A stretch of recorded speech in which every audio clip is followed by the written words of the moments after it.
notre communauté au jour d'aujourd'hui des gens qui sont racistes. Ça existe. Bien que l'islam est contre le racisme. Voilà que un tel dit je ne prie pas dans telle mosquée parce que l'imam est tunisien. Un autre dit je ne prie pas dans telle mosquée parce que l'imam est marocain. Un autre dit je ne prie pas dans telle mosquée parce que l'imam est algérien. Ou bien nous on a construit une mosquée et on l'appelle la mosquée des Marocains. Et d'autres disent ça c'est la mosquée des Algériens. Et l'autre la mosquée des Sénégalais. Et après ça on veut que la communauté avance. Allah subhanahu wa ta'ala ne dit-il pas وَلَا تَنَازَعُوا فَتَفْشَلُوا وَتَذْهَبَ رِيحُكُمْ. Et ne vous disputez pas sinon vous risquerez de fléchir et de perdre vos forces. وَاصْبِرُوا إِنَّ اللَّهَ مَعَ الصَّابِرِينَ. Et patientez, certes Allah est avec les patients. Allah azza wa jalla a mis en garde contre la division. Le diable, Shaitan, a désespéré que les musulmans l'adorent dans la péninsule arabique. Mais il n'a pas désespéré d'une chose, de créer la discorde, la dissension, la désunion entre toi Mohammed et toi Abdallah, entre les musulmans.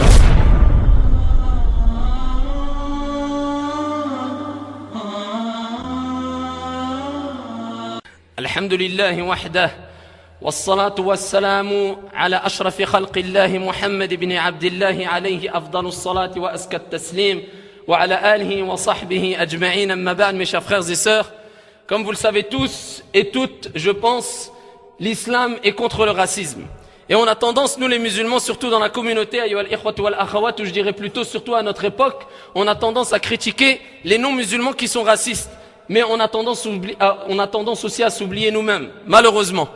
Qu'est-ce que ces paroles veulent dire? Tout simplement, on trouve dans notre communauté au jour d'aujourd'hui des gens qui sont racistes, ça existe. Bien que l'islam est contre le racisme, bien qu'Allah subhanahu wa ta'ala a mis en garde clairement dans le Coran al-Karim, ainsi que son messager d'Allah alayhi afdalus salati wa azka taslim, clairement dans la sunna authentique, a mis en garde contre le racisme. Mais dans notre communauté, on trouve des racistes.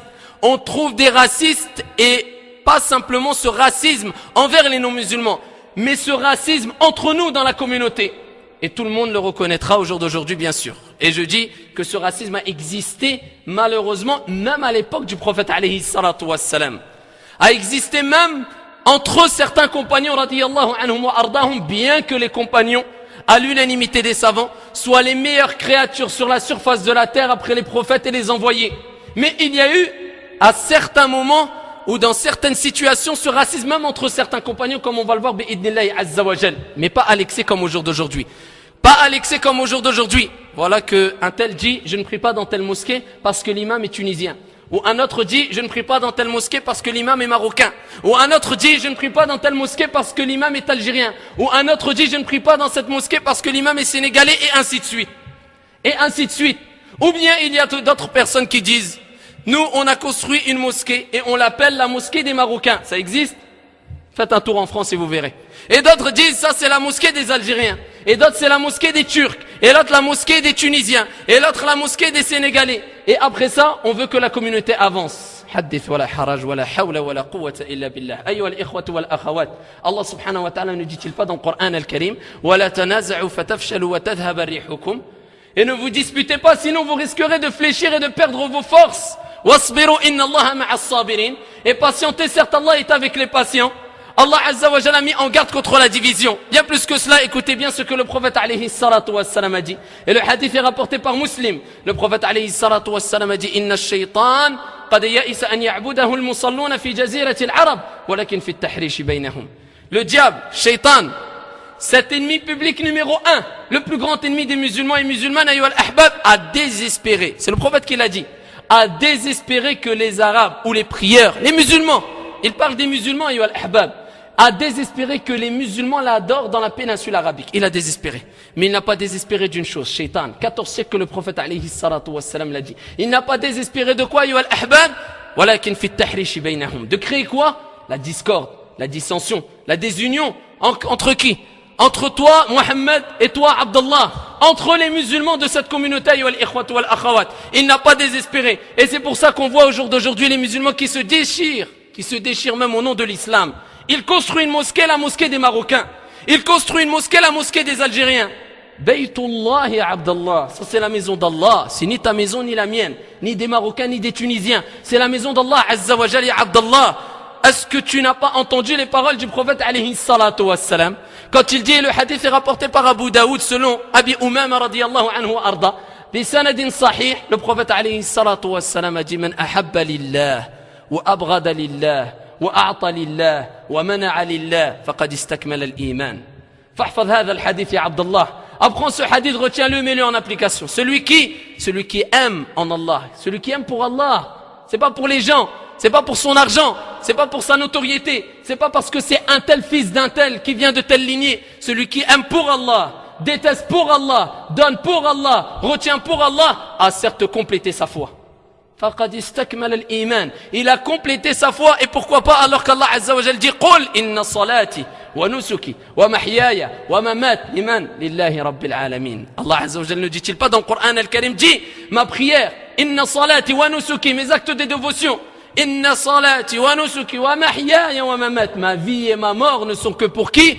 Allah Azza wa Jal, le Seigneur de l'univers. Ayyuhal ikhwat wal akhawat, à nous de nous réveiller et à nous de délaisser ces paroles, ayyuhal ahbab, qui font partie de l'jahiliya, du paganisme, comme le prophète alayhi salatu wassalam dit dans de nombreux hadiths authentiques quand il a mis en garde les compagnons eux-mêmes de ces paroles.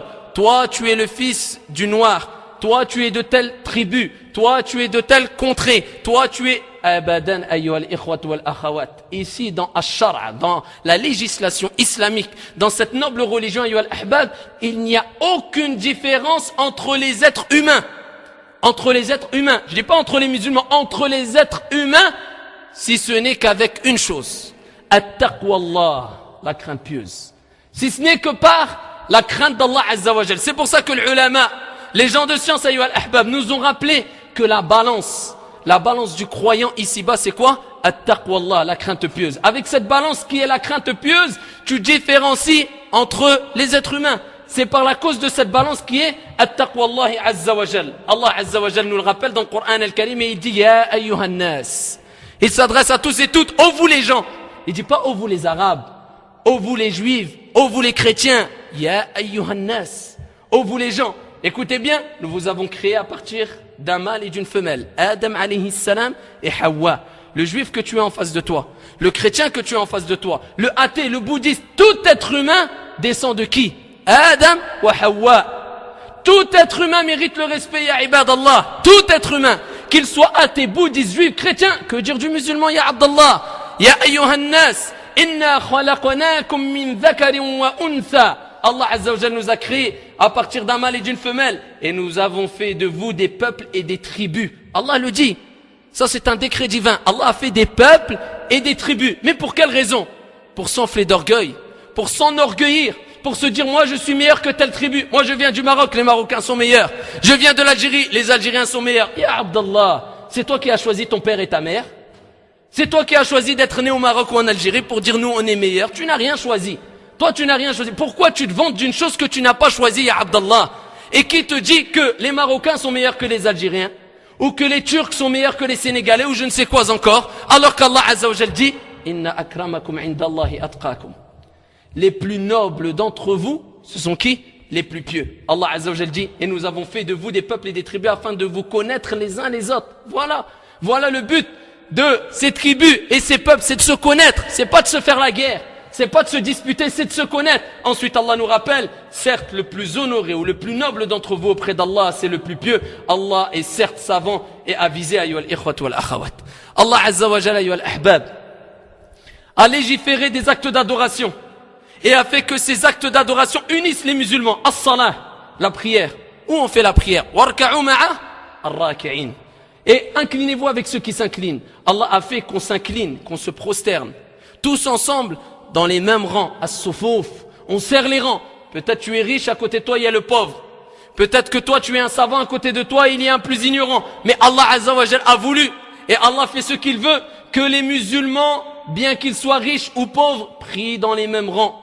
Prient ensemble, s'inclinent ensemble, se prosternent ensemble et dans la même ou dans le même moment selon l'endroit où ils vivent. Allah Azza wa Jalla a institué le jeûne du mois du Ramadan dans le même mois pour que les musulmans jeûnent ensemble. Allah Azza wa Jalla a institué Al-Hajj. Pourquoi? À un moment précis, pour que tous les musulmans accomplissent ensemble dans ce même moment le pèlerinage. On va tous à Mina quand on est au pèlerinage. On va tous à Muzdalifa ensemble. On va tous à Arafat ensemble. Pourquoi ensemble?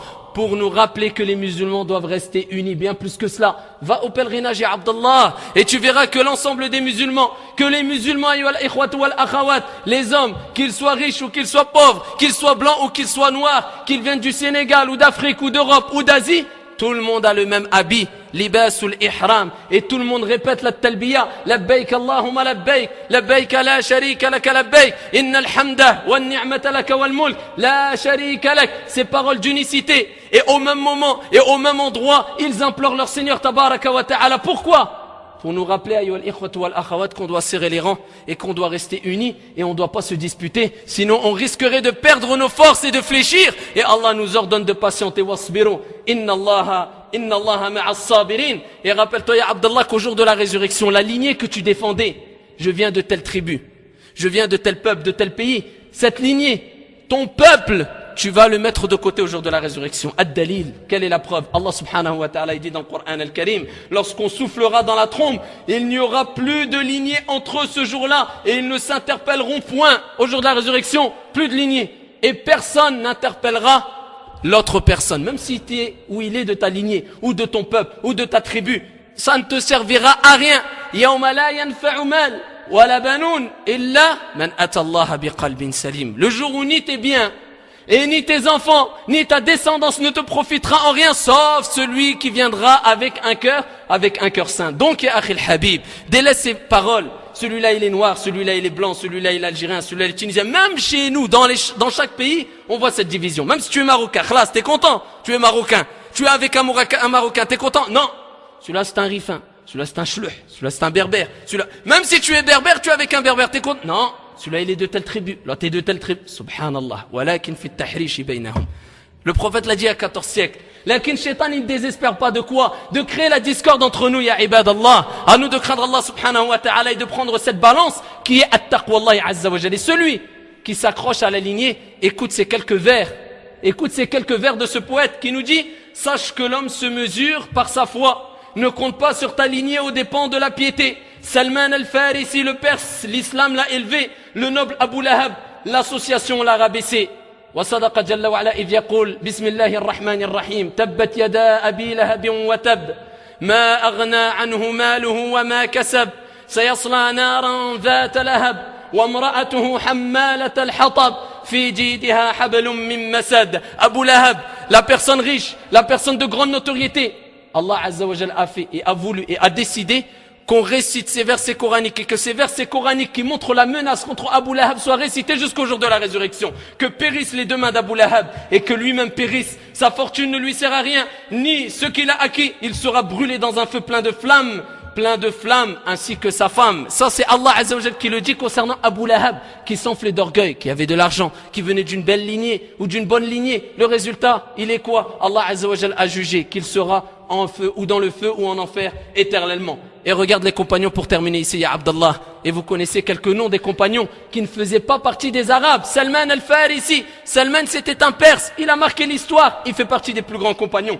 Bilal al-Habashi. C'était un noir de peau. Bilal, qui ne connaît pas le mot Alvin Bilal. Oussama ibn Zayd. Il est rapporté qu'il était comment? Noir de peau. Oussama ibn Zayd. Radiyallahu anhu wa arda. Des compagnons ayyuha al-ahbab, qui étaient de couleur noire ou qui n'étaient pas des Arabes. Et avec cela, Allah Azza wa Jal a fait leur éloge dans le Coran al-Karim et il dit radiyallahu anhum wa radu an dhalika liman khashiya rabbah. Ils ont agréé Allah, Allah les a agréés, Allah Azza wa Jal les a agréés, tous les compagnons, bien qu'ils soient noirs, bien qu'ils soient blancs, bien qu'ils ne soient pas arabes, car la différence, la distinction qu'il y a entre toi et la personne en face de toi, la distinction importante qui fait de toi une personne aimée par Allah Azza wa Jal, c'est ton degré de piété. Ton degré de iman, ya Abdallah, et rien d'autre. Et c'est pour ça qu'on se doit de craindre Allah subhanahu wa ta'ala, ayyuhal ikhwatu wal akhawat.